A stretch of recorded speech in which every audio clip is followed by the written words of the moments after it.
শুক্রবার রাজধানীর বিজয়নগরে হামলার শিকার হয়ে ঢাকা মেডিকেল কলেজ হাসপাতালে চিকিৎসা নিচ্ছেন গণ অধিকার পরিষদ সভাপতি ও ডাকসুর সাবেক ভিপি নুরুল হক নূর। তার চিকিৎসার মেডিকেল বোর্ড গঠন করেছে ঢাকা মেডিকেল কলেজ হাসপাতাল কর্তৃপক্ষ।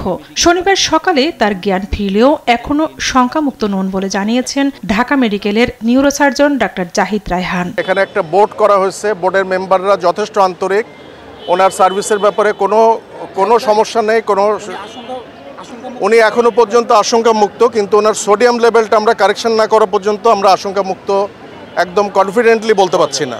নূরের চিকিৎসার খোঁজ খবর নিয়েছেন প্রধান উপদেষ্টা ডক্টর মোহাম্মদ ইউনুস। শনিবার বেলা 1টার দিকে ফোন করেন তিনি। এ সময় দোষীদের খুঁজে বের করে শাস্তির আশ্বাসও দেন প্রধান উপদেষ্টা। ঢাকা মেডিকেলে গিয়ে নূরের চিকিৎসার খোঁজ খবর নিয়েছেন বিভিন্ন দলের নেতারাও। নূরকে দেখতে গিয়ে বিএনপির স্থায়ী কমিটির সদস্য ডক্টর আব্দুল মুইন খান বলেন, এমন নির্মম হামলা মানুষ মেনে নেবে না।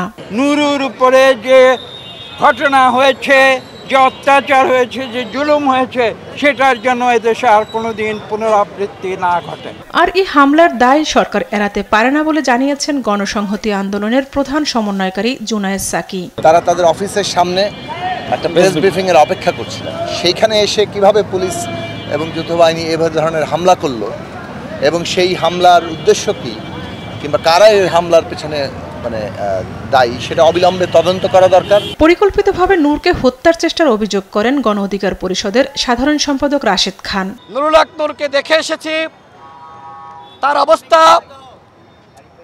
আশঙ্কামুক্ত নয়।